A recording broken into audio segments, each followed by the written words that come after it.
चांद खेड़ी वाले आदिनाथ भगवान की, थुवंजी वाले खड़गासन आदिनाथ भगवान की, सेसई के शांतिनाथ भगवान की, भोजपुर के शांतिनाथ भगवान की, आचार्य गुरुदेव श्री विद्यासागर जी, समय सागर जी, निर्दोष निर्लोभ निरुपम सागर जी महाराज की। और कहीं मत जाओ मेरे भैया, सब कुछ यहाँ मिल जाएगा।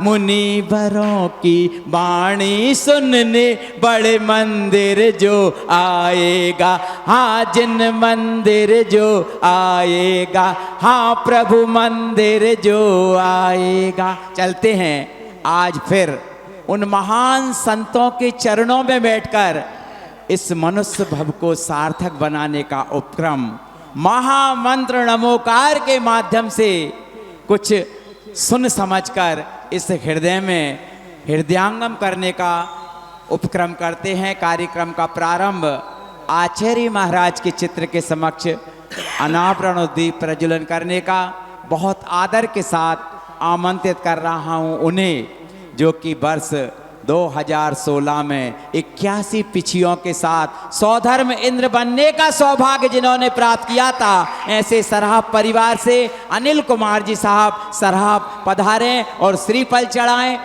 और आचार्य महाराज के चित्र का अनावरण और दीप प्रज्वलन करने का सौभाग्य प्राप्त करें। साथ दीप प्रज्वलन करने का अनावरण करने का सौभाग्य प्राप्त करें। नाम लेने की आवश्यकता नहीं। जो आठों माताजियों के परिजन, तीनों महाराजों के परिजन, हमारे सोहना दीदी जी, कृपया वह भी आ जाएं और आकर के चित्र का अनावरण और दीप प्रज्वलन करने का सौभाग्य प्राप्त करें। बहुत सौभाग्य के क्षण होते हैं जब हम गुरु महाराज के चित्र के समक्ष दीप प्रज्वलित करके उनको अपने हृदय में स्थान देते हैं। धन्य है गुरुदेव, भले ही आप साक्षात नहीं हैं लेकिन हम सबके हृदय में विराजमान हैं। हम अभी पूजन कर रहे थे आचार्य महाराज की, हमारी भावना कि हम साक्षात आचार्य समय सागर जी महाराज की पूजन पूरी गुना समाज की ओर से करने का सौभाग्य प्राप्त करें। वह दिन होगा 26 अगस्त। 25 अगस्त को यहाँ से सुबह अपन सब लोग चलेंगे, पपौरा जी में रुकेंगे। वहाँ पर अपनी दैनिक क्रियाएं दर्शन करने के उपरांत अपन जो घर से भोजन ले जा रहे हैं उसको भोजन वहीं पर करेंगे। तत्पश्चात वहाँ की वंदना करेंगे। हो सकता है आहार जी की भी वंदना करने का सौभाग्य प्राप्त हो जाए। वहाँ से सीधे खजुराहो चलेंगे और खजुराहो में रात्रि विश्राम के उपरांत प्रातः काल की पूजन गुना समाज द्वारा होगी। आप सभी से अनुरोध है, यदि आपने अभी तक मन नहीं बना पाया हो तो जरूर मन बनाइएगा, क्योंकि ये अवसर बार बार नहीं आए, ये अवसर एक बार ही आए। अवसर ऐसा है जिसको चूकना नहीं चाहिए। मात्र 1000 रुपये तो बहाना है। 1000 रुपये की राशि में आप अपना नाम अभी से लिखा करके और अपने जाने का मन बनाए ताकि पुण्य अभी से आपका बढ़ना प्रारंभ हो जाए। चलते हैं, आइएगा। सबसे पहले तो मैं उन्हें ही आमंत्रित कर रहा हूँ, आदरणीय अनिल भाई साहब आए। आपका पुण्य इतना गाढ़ा हो, क्योंकि पूज्य पूर्णमती माता जी के समय आपके बेटे ने नेमी कुमार बनकर के बहुत साथी से पुनर्जित किया था। शास्त्र दान करने का सौभाग्य प्राप्त करें।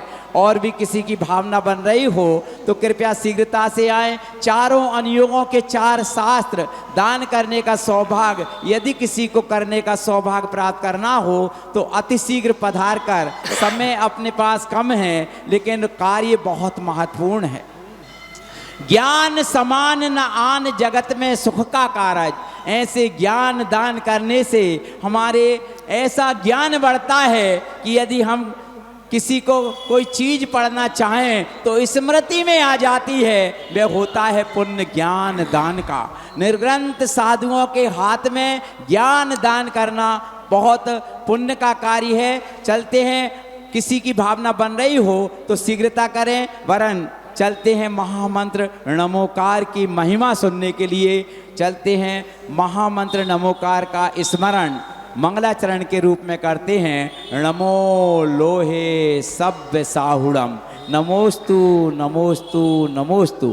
पूज्य महाराज श्री के युगल चरणों में उपस्थित विशाल जन समुदाय की ओर से नमोस्तु अर्पित करते हुए प्रार्थना करते हैं, अपनी अमृतमयी वाणी से सिंचित करने की कृपा करें। नमोस्तु नमोस्तु नमोस्तु। ओम बोलिए त्रिकालवर्ती अनंतानंत पंच परमेष्ठी भगवान की, चिंतामणि पार्श्वनाथ भगवान की, आचार्य भगवंत गुरुवर श्री विद्यासागर जी महाराज की, परम पूज्य आचार्य श्री शमेशाह जी महाराज की, परम पूज्य मुनिवर श्री निर्दोष शाह जी महाराज की।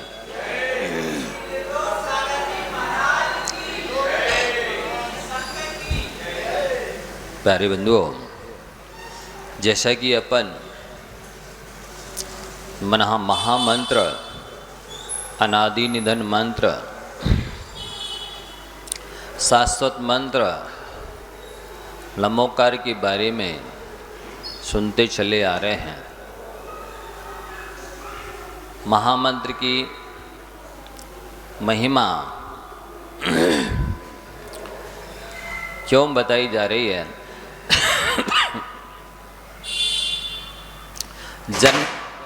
जन्म से मिला होने के उपरांत भी हम लोगों की उसके प्रति जैसी आस्था, जैसी श्रद्धा भक्ति होनी चाहिए वैसी नहीं है। हमें उसके माध्यम से जो उपलब्धि कर लेनी चाहिए वो हम लोग नहीं कर पा रहे हैं। इसलिए विस्तार से उसके बारे में बताने की आवश्यकता है। और जैसा पहले बताया कि पंच परमेष्ठी की श्रद्धा ही सम्यक दर्शन है, क्योंकि पंच परमेष्ठी में देवसास गुरु गर्भित हैं और देवसासी गुरु की श्रद्धा को सर्वप्रथम श्रावकाचार्य रत्नकर्ण जी में लिखाई गया है। श्रद्धानम परमार्थानां माप्तागम तपोप्रथम त्रिमूढ़ापौढ़मष्टांगम सम्यक दर्शन मस्म्यन। सच्चे देवसास गुरु की श्रद्धान करने से सम्यक दर्शन होता है। 25 दोषों से रहित 8 अंगों से सहित इस श्रद्धान सम्यक दर्शन है। तो देवसास गुरु पंच परमेष्ठी में गर्भित हैं। द्वादशांग जिनवाणी उपाध्याय परमेष्ठी में गर्भित है और पंच परमेष्ठी की श्रद्धा सम्यक दर्शन है और पंच परमेष्ठी की भक्ति दर्शन विशुद्धि मानी जाती है, जो कि तीर्थंकर प्रकृति के बंध में कारण है। और आप सभी अनंत संसार को तो खत्म करेंगे ही, संसारों की समुद्र को सुखा करके अंजलि के बराबर तो करेंगे ही, उसके साथ ही संसार के सारे प्रयोजन इससे सिद्ध होते हैं। अपना मोक्षमार्गी का, आत्मार्थी का, कल्याणार्थी का लक्ष्य भोग नहीं होता है, लेकिन जो बाधक तत्व आत्मकल्याण में हैं, जो अभाव हमें देवसास गुरु से दूर रखते हैं, जिनकी वजह से हम देवसास गुरु की आराधना नहीं कर पाते हैं, यदि हम पंच परमेष्ठी की आराधना करके उन अभावों को भी दूर करते हैं और जो आत्मकल्याण में बाधक द्रव्य क्षेत्र काल भाव हैं उनको भी हम दूर कर सकते हैं। ये हमारा लक्ष्य है। और पंच परमेष्ठी के माध्यम से जो बाधक तत्व हैं उन्हें दूर करना, या जिसकी कमी की वजह से हम धर्म ध्यान नहीं कर पा रहे हैं, उस कमी की पूर्ति करना, ये कोई कांक्षा नहीं है, ये निदान नहीं है। यदि है भी तो स्वल्प निदान है, जो पंचम गुण स्थान तक संभव है और जिसके होने से मोक्ष मार्ग अवरुद्ध नहीं होता। आत्मकल्याण में बाधा नहीं आती है। इसलिए आचार्यों ने लिखा है और उन्हीं के आधार से अपन चर्चा करने जा रहे हैं कि हमारा उद्देश्य ये नहीं है कि आप लमोकार के माध्यम से सांसारिक कार्य सिद्ध करें, आत्मकल्याण ना करें। जो कि लिखा ही गया है, भुक्ति मुक्ति दातार 24 जिनराज वर 24 जिनराज कहें या पंच परमेष्टि कहें, भुक्ति भी देते हैं और मुक्ति भी देते हैं। इतना अवश्य है कि जो अपने लिए ना मांग करके दूसरों के लिए मांगता है, उसको अपने लिए मांगने की आवश्यकता नहीं पड़ती है। इसलिए यदि अपना हृदय उदार विशाल बनाए और पंचपरमेष्टि की आराधना प्राणी मात्र के लिए करें कि सर्वे भवन्तु सुखिना सर्वे सन्तु निरामया सर्वे भद्राणि पश्यन्तु माँ कश्चित् दुख भाग भवेत्। चाहे वो एकेंद्रीय हों और चाहे कोई भी प्राणी हो, चाहे जैन हो चाहे जैनेतर हो, चाहे स्त्री हो चाहे पुरुष हो, चाहे शत्रु हो चाहे मित्र हो, यदि हम प्राणी मात्र के कल्याण की भावना भाते हैं तो प्राणी मात्र का कल्याण तो तब होगा जब वो पुरुषार्थ करेंगे, पुण्य बढ़ाएंगे।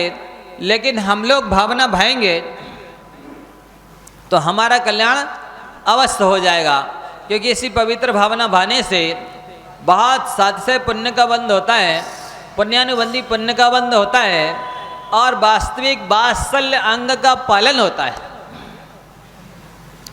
प्राणी मात्र के लिए कल्याण की भावना भाना ही सच्चा वात्सल्य है।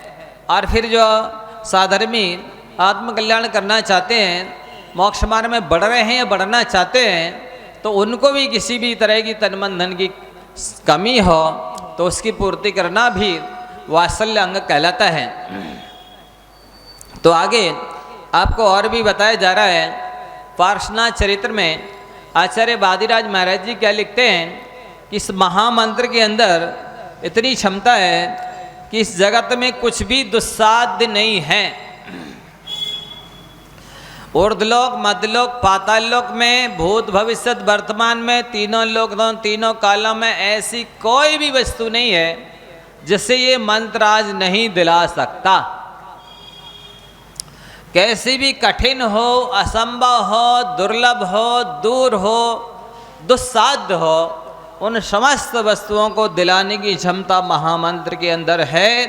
ये वीतरागी आचार्य जो सत्य महाव्रत के धारी हैं, भाषा समिति के धारी हैं, प्राणी मात्र का कल्याण चाहते हैं, उन वीतरागी आचार्यों ने लिखा है कि इस महामंत्र के प्रभाव से कुछ भी दुस्साध्य नहीं है, दूरवर्ती नहीं है। यहाँ भारत की तो छोड़ दीजिए, विदेशों में भी कोई वस्तु या व्यक्ति हो, और मध्यलोक की तो छोड़ दीजिए, ऊर्ध्वलोक और पाताल लोक में भी कोई वस्तु है या व्यक्ति है, तो उसको भी अनुकूल बनाने की, अपने पास बुलाने की क्षमता इस महामंत्र के अंदर है। आगे लिख रहे हैं, अत्यंत दुर्लभ भी जो वस्तु है, वह जो दुर्लभ उसे कहते हैं दुःखेन लभ्यते इति दुर्लभा, बड़ी कठिनाई से जो प्राप्त होती है, वह वस्तु, वह व्यक्ति भी इस मंत्र राज का ध्यान करने वाले पुरुषों के हाथ में, क्या लिख रहे, साथ में पास में नहीं लिख रहे, हाथ में लिख रहे हैं। हाथ में शीघ्र ही आ जाती है। श्रद्धा की, विशुद्धि की, एकाग्रता की आवश्यकता है। मंत्र की सिद्धि वास्तव में पुण्य से, साहस से और मन की एकाग्रता से होती है। कार्य की सिद्धि के लिए आप कितना पुरुषार्थ कर रहे हैं, ये उतना महत्वपूर्ण नहीं है जितना महत्वपूर्ण है कि आप मन की एकाग्रता से कितना कर रहे हैं। यदि आप समय कम दे रहे हैं, श्रम कम कर रहे हैं तो चलेगा, लेकिन मन कम लगा रहे हैं, मन में श्रद्धा विशुद्धि कम है तो नहीं चलेगा। मन में श्रद्धा हो, विशुद्धि हो, एकाग्रता हो तो कम समय में, कम श्रम में भी कार्य की सिद्धि होती है। आगे लिखते हैं, इस विषय में बहुत कहने से क्या लाभ, इतना ही कहना पर्याप्त है कि प्राणी जिस जिस वस्तु की इच्छा करता है, शब्दों को ध्यान दीजिए क्या लिख रहा है, जिस जिस वस्तु की इच्छा करता है। अब जिस जिस वस्तु में कोई और बाकी रह जाती है कोई वस्तु, मंत्रराज के प्रसाद से वही वही वस्तु निश्चित ही प्राप्त होती है। अब आपको इस पर विश्वास आना चाहिए कि जब आचार्य महाराज इतना जोर दे रहे हैं कि निश्चित ही प्राप्त होती है, हर वस्तु प्रत्येक वस्तु प्राप्त होती है। अब एक संस्मरण मैंने आपको पहले सुनाया था, पुनः बताना चाह रहा हूँ कि जो जैन नहीं थे, जैनेतर थे, आषाढ़ी थे, गणेश प्रसाद वर्णी जी महाराज के पिताजी, उन्होंने जब पद्म पुराण सुना तो उनकी जैसे राक्षस वंशी वानर वंशी महापुरुष वास्तव में थे, उनके प्रति वैसी श्रद्धा हुई और महामंत्र के प्रति दृढ़ आस्था हो गई। तो उन्होंने अपने बेटे से भी कहा, बेटा गणेश, महामंत्र के प्रति श्रद्धा नहीं छोड़ना, जैन धर्म कल्याणकारी धर्म है, तुम इसे कभी नहीं छोड़ना। और उन्होंने अपना संस्मरण सुनाया कि मैं बैल के ऊपर सामान लाद करके जा रहा था और लगभग 100-200 मीटर की दूरी पर मैंने अपनी आंखों से सिंह को आते हुए देखा। तो बैल का सामान उतार के नीचे रख दिया और स्वयं नमोकार मंत्र का जाप करने बैठ गए। सिंह सामने से ऐसे निकल गया जैसे कोई कुत्ता या सियार हो, कुछ भी नहीं बोला। तो ऐसी महिमा इसकी है और आपको दृष्टांत तो लगभग 50 दिए ही जा चुके हैं कि कैसे कैसे निकृष्ट प्राणी, सांप हो, मेंढक हो, बकरा हो, जटायु हो, बैल हो, बंदर हो, कुत्ता हो, कोई भी प्राणी हो, जिस इस महामंत्र के प्रसाद से स्वर्ग में रिद्धिधारी देव हुए हैं। और ये संस्मरण दृष्टांत तो बहुत ही ज़्यादा प्रभावक है कि एक ग्वाला जो कुछ भी नहीं जानता था, मात्र नमोकार मंत्र पढ़ता था, उसके प्रभाव से एक भवातारी बना। अभी तक तो मैंने शास्त्र में यही पढ़ा था कि अज्जवि तीरणे शुद्धा अपाड़म झायुण लहि दत्तम लोयंती देवत्तम तत्चुवा निबदिम जंती। आज भी इस भरा क्षेत्र में पंचम काल में, दुखमा काल में, होंडा सर्वणी काल में मनुष्य रत्नात्रय को धारण करके आत्मा परमात्मा का ध्यान करके अनंत संसार को समाप्त कर सकते हैं। एक भवातारी इंद्र और लाकांतिक देव बन सकते हैं। वहाँ से आके फिर उच्च कुल में जन्म लेंगे, वहाँ का ठाट बाट भोगेंगे, मुनि दीक्षा लेकर के मोक्ष प्राप्त करने की क्षमता आज भी है। अनंत संसार को खत्म करने की क्षमता आज भी है। एक भव शेष रखने की क्षमता आज भी है। लेकिन ये सुभग ग्वाला का जो मैंने कथानक पढ़ा कथा कोश इत्यादि ग्रंथों में, तो वो क्या लिखते हैं, उस ग्वाले ने नमोकार मंत्र पढ़ा और अपनी गायों को या भैंसों को लेने के लिए गंगा पार चली गई, किसी ने कहा, तो वो गंगा नदी में कूद गया। जैसे नमोकार मंत्र पढ़ के कूदा कि उसके सीने में लकड़ी ठट गई, चुभ गई, तो उसने निदान किया कि मैं अगले जन्म में इसी सेठ का पुत्र हूँ। और भाव क्या था कि यदि उच्चकुल में जन्मूंगा तो आत्म कल्याण करने में सुविधा रहेगी। और वह तुरंत ही जिनदत्त सेठ की पत्नी के घर में आ गया। और उसी जन्म से, जबकि सेठ सुदर्शन के नाम से सब प्रसिद्ध जानते हैं, वो ग्वाला ही अगले जन्म में सेठ सुदर्शन बना है। और आप सबको कहानी विस्तार से मैंने सुनाई है। मैंने तो इसलिए रिवीजन किया है कि ऐसे ग्वाला जैसा, बरेदी जैसा प्राणी महामंत्र के प्रसाद से एक भवातारी बना। सेठ सुदर्शन मना ग्वाले से, और देवदत्ता वेश्या ने भ्रष्ट करने की कोशिश की, अभयमती रानी ने भ्रष्ट करने की कोशिश की, कपला ब्राह्मणी ने भ्रष्ट करने की कोशिश की, पर फिर भी अपने सील से डिगे नहीं, और वहां उनके गर्दन पर तलवार चलाई गई तो भी फूल की माला बन गई, और उसी जन्म से मुनि बन करके और पटना गुलजारबाग से मोक्ष प्राप्त किया। बंधु, आपका सबको सोचना चाहिए, ऐसी भी महिमा इस महामंत्र की है कि बरेदी जैसा प्राणी भी एक भाव शेष रख सकता है। फिर आप उच्च कुल में जन्मे हैं, आप श्रद्धा विशुद्धि एकाग्रता से जाप करें और अनंत संसार खत्म हो जाए, इसमें कोई आश्चर्य की बात नहीं है। आप सभी ने अभी भी नहीं लिया हो नियम, तो 1 लाख माला का नियम लेकर के श्रद्धा से जाप कीजिए, आपके सारे कर्म कटेंगे और आपका अनंत संसार खत्म होगा और आपको स्वर्ग मोक्ष की प्राप्ति होगी। आगे लिखते हैं, वस्तुतः नमोकार मंत्र का जाप करने में कितनी चीजें गर्वित हैं, आप ध्यान से सुनिए। पंच परमेष्टि की श्रद्धा होती है, बिना श्रद्धा के कोई जाप करता नहीं है, और जाप करने से भगवान की आज्ञा का पालन होता है, और जाप करने से पंच परमेष्टि के प्रति विनय की अभिव्यक्ति होती है। जाप करने से पदस्थ ध्यान होता है, समय मिलेगा आपको ध्यान करके बताएंगे कैसा किया जाता है। जाप करने से स्वाध्याय भी होता है, क्योंकि आचार्य नागसेन महाराज जी ने तत्वानुशासन ग्रंथ में लिखाया है, स्वाध्याय परमा तावत जता जपः पंच नमस्कृते पठनम बा जिनेन्द्रोक्त शास्त्रस्य एकाग्र चेतसा।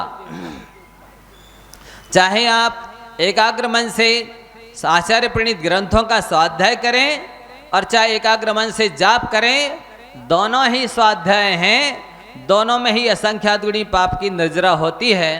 तो ये स्वाध्याय भी है, जाप भी है, पदस्थ ध्यान भी है, भगवान के प्रति श्रद्धा भी है, भक्ति भी है, पूजा भी है, ध्यान भी है, व्रत भी है, तप भी है, संयम भी है, और तीर्थंकर प्रकृति के बंध का कारण भी है। ऐसा शास्त्रों में लिखा है। अनगार धर्मामृत में पंडित आसादर जी ने भी लिखा है, भगवती आराधना में आचार्य शिवकोटि महाराज जी ने भी लिखा है।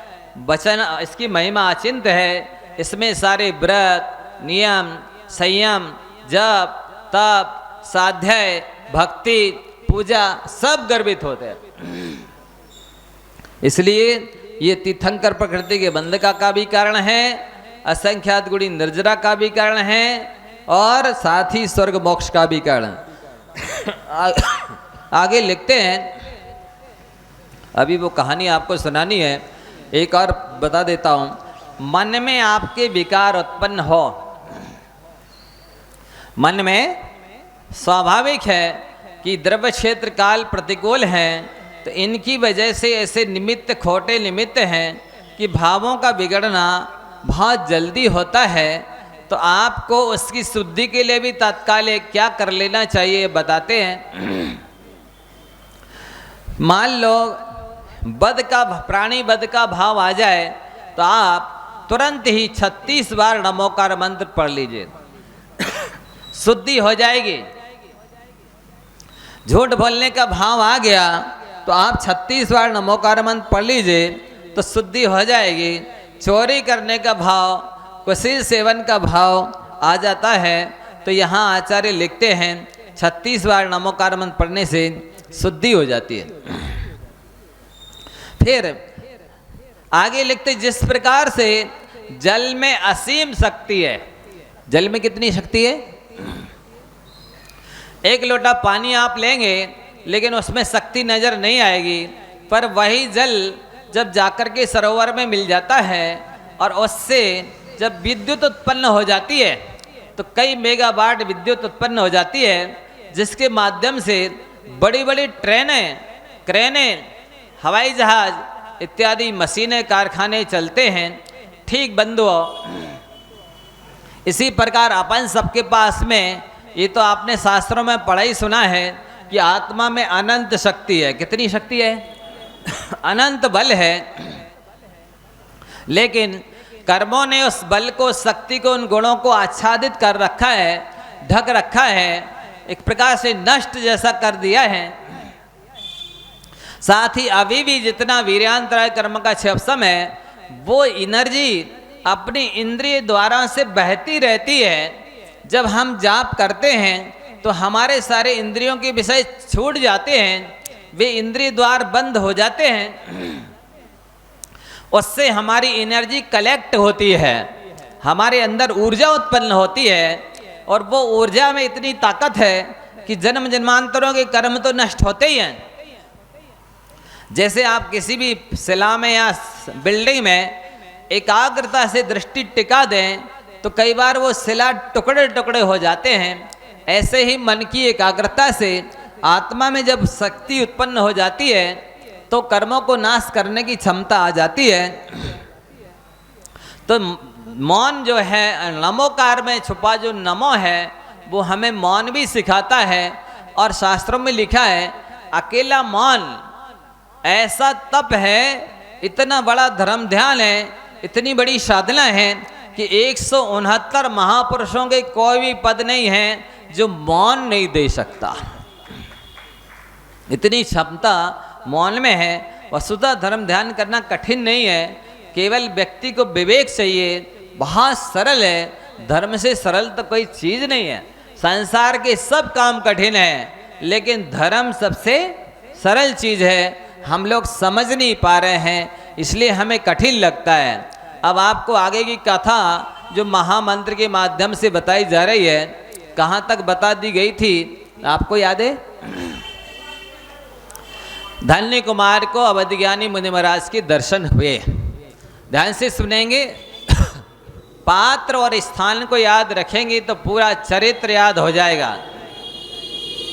और जो हम बहुत थोड़े समय में आपको पूरा चरित्र सुना रहे हैं, जिस चरित्र को पढ़ने में आपको कई दिन लग सकते हैं, वो कुछ घंटों और मिनटों में हम आपको चरित्र सुना रहे हैं, उसका सार सेंस निकाल के बता रहे हैं कि कितनी महिमा है इसकी, ये आप समझने की चेष्टा करें। तो अवध धन्य कुमार ने दिगंबर आचार्य महाराज के, मुनि महाराज के दर्शन किए, वंदन किए, परिक्रमा की, बैठ कर के धर्मोपदेश सुना और इसके बाद में प्रार्थना की, प्रश्न किया, भगवान क्या कारण है कि मेरी माँ से मुझसे बहुत प्रेम करती है, बहुत चाहती है, और क्या कारण है मेरे भाई मेरे से ईर्ष्या करते हैं, और क्या वजह है कि मुझको पग पर लक्ष्मी की प्राप्ति होती है। अब उसकी कथा आप सुनिए। मुनि महाराज ने बताया, इसी भरा क्षेत्र के अंतर्गत भोगावती नाम की नगरी है। वहाँ पर राजा कामवृष्टि रहते थे। उनकी रानी का नाम मृष्टादाना था। उनके एक सुकृत पुण्य नाम का नौकर था। क्या नाम था नौकर का? सुकृत पुण्य। रानी मृष्टादाना गर्भवती हुई। जैसे ही गर्भ में पुत्र आया, वो पुत्र अभागा था, पापी था। उस पुत्र के पाप कर्म के उदय से उसके पिता राजा कामवृष्टि मर गए। अब जैसे जैसे गर्भ बढ़ा, वैसे वैसे घर के सारे लोग धराशायी हो गए। यहाँ तक कि धन धान्य पुण्य सब खत्म हो गया।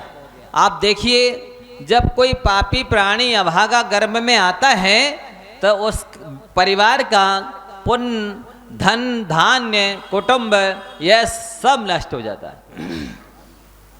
और कोई पुण्यात्मा जीव जब गर्भ में आता है तो घर में हर चीज की, यश की, पुण्य की, सुख शांति की, धन धान्य की समृद्धि होती है। अब स्थिति ये हुई कि मृष्टादाना जैसे पुत्र को जन्म देती है कि मृष्टादाना की माँ भी मर जाती है। पाप कर्म के उदय से उस जीव ने अपने जीवन में भूत में भी पुण्य किया नहीं था, इसलिए मृष्टादाना ने उसका नाम आकृत पुण्य रख दिया। नहीं किया है पुण्य जिसने, ऐसा आकृत पुण्य नाम रख दिया। और स्थिति ये बनी कि बेचारी माता पाप कर्म के उदय से उस पुत्र के पेट भरने के लिए लालायित हो गई। कहाँ आपको कल बताया था ना कि आप इस अहंकार में मत रहिए कि हमारे यहाँ तो बहुत धन धान है, मकान सोना चांदी है, बड़ी बड़ी फर्म है, हमें कोई कमी नहीं आएगी कभी भी। आप भूल जाइए, जब पड़ते कर्मों के फेर मकड़ जाल में फंसते शेर, और लगती है तकदीर को जब ठोकर गंभीर, राजा फिरता रंक बन, रानी भरती नीर। यही स्थिति यहाँ मृष्टादाना की हुई। ये पति भी मर गया, सारे परिवार के लोग मर गए, धन धान समाप्त हो गया, पुण्य समाप्त हो गया। बेचारी को लाचार होकर के महारानी को दूसरों का आटा पीस करके और पुत्र का पेट भरती थी। तो ऐसा करते हुए समय निकाल रही थी बेचारी। और फिर बाद में वो जो सुकृत पुण्य था, जो नौकर था, पुण्य के उदय से वो भोगावती का मालिक बन गया। और जो राजा रानी थी वो दूसरों का पीस करके आटा और किसी तरह अपनी आजीविका चलाती थी। अब उस धन्य कुमार ने अवधज्ञानी मुनि महाराज से पूछा, भगवान क्या वजह है कि उसके ऐसे कर्म का उदय आया? उसने पूर्व में ऐसे कौन से कर्म किए थे जिससे उसकी माँ को कहाँ महारानी थी, अब कहाँ दूसरे का पानी भर रही, आटा पीस रही है, ऐसा क्यों हुआ? तब अवधज्ञानी मुनि महाराज बताते हैं, अब उसकी कहानी सुनिए आप। क्या होता है, वो बालक कौन सी भूमि तिलक नगर में एक सेठ रहते हैं धनपाल नाम के। कौन से नगर में? भूमि तिलक नगर में। उस सेठ ने सोचा लक्ष्मी पुण्य से आती है, लक्ष्मी पुण्य, लक्ष्मी भाग्यानुसारिणी कहते हैं, पुण्य से आती है और पुण्य पात्र दान से प्राप्त होता है। और पात्र दान में मुनि महाराज केवल आहार लेते हैं। तो आहार देता था, लेकिन उसने सोचा धन का सदुपयोग करना है, तो एक भव्य जिनालय उसने बनवाया। जिनालय की रत्नमयी प्रतिमाओं की प्रसिद्धि सुनकर के एक चोर ने ब्रह्मचारी का वेश बनाया और कहीं से प्रवचन कला सीख ली, थोड़ी साधना सीख ली और आकर के भूमि तिलक में आया। लोगों को प्रवचन सुनाता। उसके तप त्याग को देख करके लोग बहुत प्रभावित थे। धनपति ने सोचा चलो त्यागी जी को अपन अपने जिनालय में भी लाते हैं, अपने इस मोहल्ले के लोग भी प्रवचन सुनेंगे, आहार देंगे इत्यादि सोच करके निवेदन करके ब्रह्मचारी जी को अपने जिनालय में ले आए। किसी को क्या पता था, तो बड़े निवेदन पर आए और आए, कुछ दिन रहे, प्रवचन सुना, लोग बहुत प्रभावित थे। सेठ जी को व्यापार के उद्देश्य से बाहर जाना था। सेठ जी ने कहा महाराज जी, भैया जी आप यहीं रुकना, मैं थोड़े काम से बाहर जा रहा हूँ, जल्दी ही आ जाऊँगा, आप जाना मत। पहले तो उस ब्रह्मचारी वेशधारी चोर ने क्या कहा, नहीं नहीं हम नहीं रुकते अकेले में, किसी की चोरी हो जाए, कुछ हो जाए तो अच्छा नहीं माना जाता है। सेठ जी ने विशेष निवेदन किया, आप चिंता ना करें, यहाँ और भी लोग हैं सेवा करने वाले, कुछ नहीं होगा, आप तो यहीं पर निवेदन ठहरिए। ऐसा बोल करके वो व्यापार के लिए चले गए। उस ब्रह्मचारी वेशधारी चोर ने जैसे ही देखा कि सेठ जी चले गए तो मंदिर के सारे उपकरण चुरा लिए, और जैसे ही उपकरण चुराए उसके तीव्र पाप कर्म के उदय से पूरे शरीर में कुष्ठ रोग हो गया। देखिए ध्यान रखिए, तीव्र पाप का फल भी तत्काल मिल जाता है और तीव्र पुण्य का फल भी तत्काल मिल जाता है। पूजन करने वाले स्वर्ग मोक्ष को प्राप्त होते हैं और निर्माल्य खाने वाले नरक निगोद को प्राप्त होते हैं। बंधुओं, इसलिए हमारा आपसे कहना है कि आप कोई भी आयतन की जो सामग्री है अपने भोग में ना लें। कई जगह देखा जाता है कि मंदिर की जगह है तो वहीं पशु बांध दिए, कई जगह पड़ी है तो अपने वाहन खड़े कर दिए, कई जगह पड़ी है तो अपने अनाज रख दिया, कई अनाज सुखा रहे हैं, कई मंदिर की धर्मशाला इत्यादि है किराए से लिए हैं। लेकिन मार्केट में जिस भाव से किराया दिया जाना चाहिए, जिस किराए पर मिलते हैं वो किराया नहीं देते, नॉमिनल जरा सा किराया देते हैं और दादागिरी से खाली भी नहीं करते। ये सब निर्माल्य के अंतर्गत आता है। इसका आप उपयोग करते हैं तो आपको उतना पैसा गुल्लक में डालना चाहिए। मंदिर जी की लाइट यूज करते हैं, पंखे यूज करते हैं, पानी यूज करते हैं, नहाते धोते हैं, चटाई है, चौकी है, मंदिर की द्रव्य से पूजन करते हैं, पर जितनी द्रव्य चढ़ाई उतना पैसा गुल्लक में नहीं डालते। जितना मंदिर का खर्च किया है उतना दान में नहीं देते हैं। ये सब निर्माल्य के अंतर्गत आता है। इसका परिणाम बहुत बुरा होता है, अनंत भाव बिगड़ जाते हैं और बहुत कष्ट भोगना पड़ते हैं। इसलिए हमारा आप सबसे कहना है कि आप लोग जो भी चीज़ यूज करते हैं देवशास्त्र गुरु के निमित्त आई है, वो धर्म ध्यान के लिए है, वहाँ धार्मिक कार्य ही होना चाहिए। भले खाली पड़ी है, यदि उपयोग करते हैं तो आप बराबर किराया दें, बराबर उपयोग किया तो उतना पैसा जमा करें, अन्यथा पड़ी रहने दीजिए। उसको अपने भोग में व्यापार इत्यादि में काम में मत लीजिए। कई बार क्या होता है, लोग बाग बोलियां तो लेते हैं पर सालों सालों तक पैसे जमा नहीं करते हैं। ये भी निर्माल्य का पाप लगता है। क्यों लगता है? क्या आप 1 साल 2 साल 5 साल बाद पैसे जमा कर रहे हैं तो मैं ब्याज के दे रहे हैं? नहीं दे रहे हैं तो आपने उन पैसों को व्यापार इत्यादि में लगाकर उतना तो प्रॉफिट बिना मुनाफा खा लिया, अब काय का पुण्य लगेगा आपको।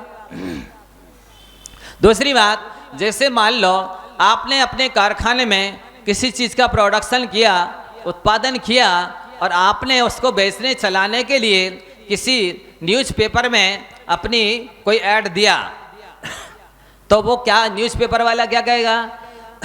मान लो एक बेतिया लंबी चौड़ी जगह में आपका ऐड देंगे हम, 1 लाख रुपए लगेंगे। एक कहने का मतलब, उसने पेपर में न्यूज ऐड दे दिया, आपसे कितने पैसे ले लिए? 1 लाख ले लिए। क्या आप उस व्यक्ति से बदले में ये भी अपेक्षा रखते हैं कि तुम मेरा नाम छापता रहे 1 महीने तक, कि तुम मुझे साल साल उड़ा दे, कि श्रीफल चढ़वा दे महाराज के 5 चरणों में, कि तुम माला पहनाओ, कि जैसे जे लोग कई बार माइक पे नाम बोल देते हैं, फलाने पंचकल्याण के में अध्यक्ष थे, फलाने पंचकल्याण के में बोली ली थी, फलाने प्रोग्राम में दान दिया था। ये कितने बार एडवर्टाइजमेंट हो रहा? आपने जब न्यूज़पेपर में ऐड दिया और एक ही बार आपका ऐड निकला और 1 लाख चले गए, यहाँ आपने माइक पर कितने बार नाम बुलवा लिया, कितने बार माला पहन ली, कितने बार श्रीफल चढ़ा लिए, कितने बार नाम बुलवा ली, प्रशंसा सम्मान करवा लिया। ये कितने बार ऐड दे दिया गया आपका। इसके बाद भी पत्थर पर नाम आना चाहिए, यहाँ नाम आना, यहाँ फोटो होनी चाहिए, ये प्रशस्ति पत्र मिलना चाहिए, ये सब ले लिया। इसके बाद कह रहे हमें बहुत पुण्य बंधा होगा क्योंकि हमने इतना दान दिया। काहे का पुण्य? जब आपने इतना सारा लंबा चौड़ा एडवर्टाइजमेंट करवा लिया, इतने बार सम्मान करवा लिया, इतने बार नाम बुलवा लिया, इसके बाद भी पुण्य लगेगा?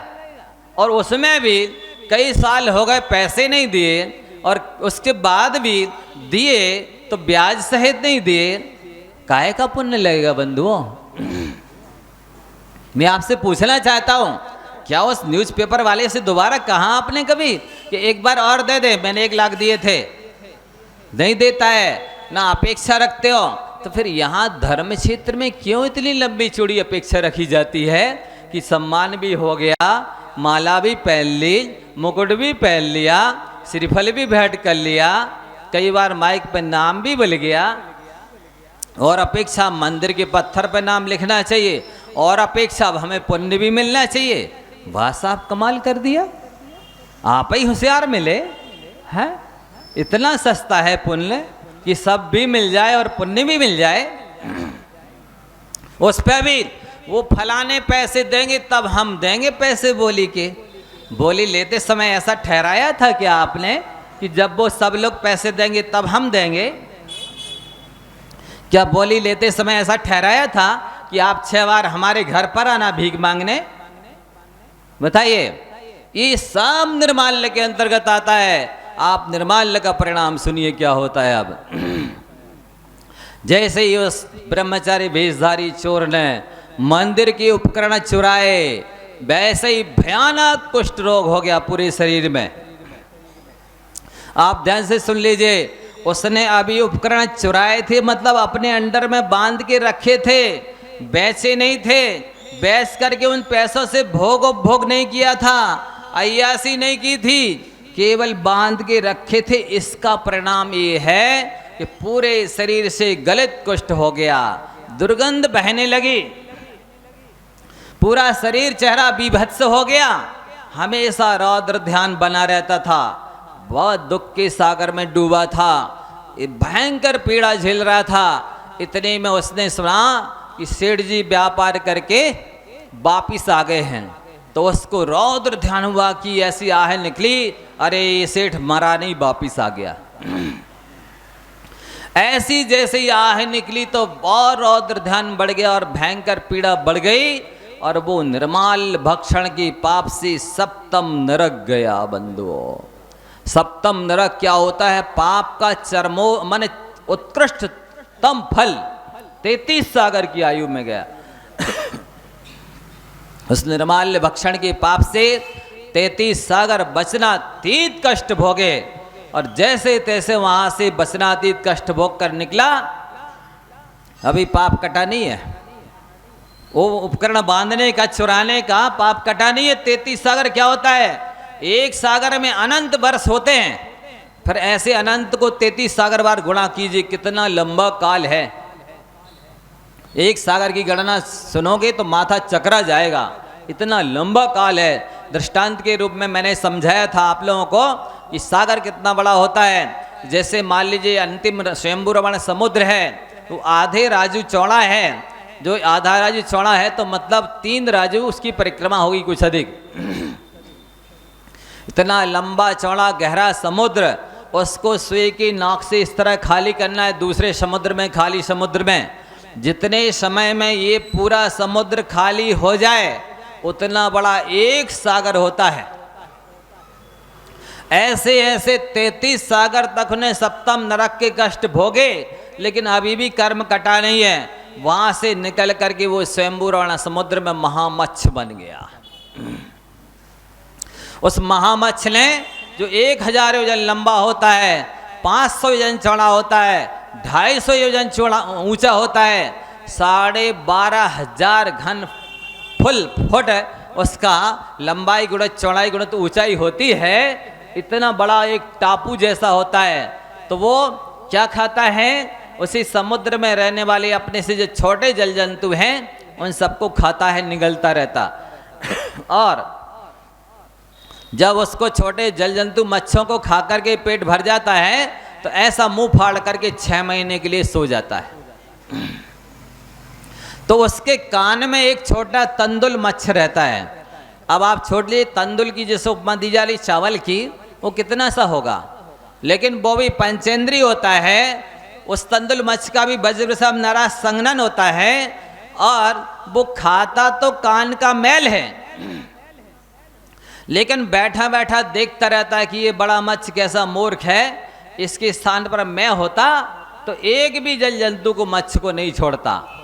खाता एक को भी नहीं है, पर खाने के भाव करता है कि एक को भी नहीं छोड़ता। तो वो बड़ा वाला मच्छ भी मर करके सप्तम नरक जाता है, और वो तंदुल मच्छ केवल भाव करके ही सप्तम नरक जाता है। बंधुओं, आप मानसिक पाप करने से भी बचें, अन्यथा इस तंदुल मच्छ जैसी दशा आपकी भी होगी। आपको, हमने थोड़ी किसी को मारा है, हमने थोड़ी किसी की चोरी की है, हमने थोड़ी कोई परिग्रह इकट्ठा किया है। केवल भाव रखोगे करोड़पति अरबपति बनने के, तो आप जोड़ पाओ चाहे नहीं जोड़ पाओ, अरबपति बनने का पाप तो लगेगा, उसका फल भोगने के लिए नरक तो जाना पड़ेगा। वो जीव राघव मत्स्य बन गया, वहाँ उसने जल जंतु खाए, हिंसा की और पुनः मर करके फिर सप्तम नरक में चला गया। 33 सागर की आयु लेकर के पुनः वो महामत्स्य सप्तम नरक चला गया। और फिर उतने लंबे काल तक उसने वचनातीत कष्ट सहे। मैंने सुबह की क्लास में नरक के कष्ट सुनाए थे शुरू में, समय पाकर के यहाँ भी बताने की ज़रूरत है, आज तो समय ख़त्म हो गया है। फिर वहाँ से निकला, असंख्यात स्थावर की योनियों में भ्रमण करता रहा, अब भी कर्म कटा नहीं है। मंदिर के उपकरण चुराने का फल सुन रहे हो आप लोग, निर्माल्य भक्षण का, निर्माल्य का पाप सुन रहे हैं आप लोग। 2 बार सप्तम नरक जा चुका, 1 बार महामत्स्य बन चुका, असंख्यात स्थावर की योनियों में गया, वहां भी वचनातीत कष्ट भोगता रहा।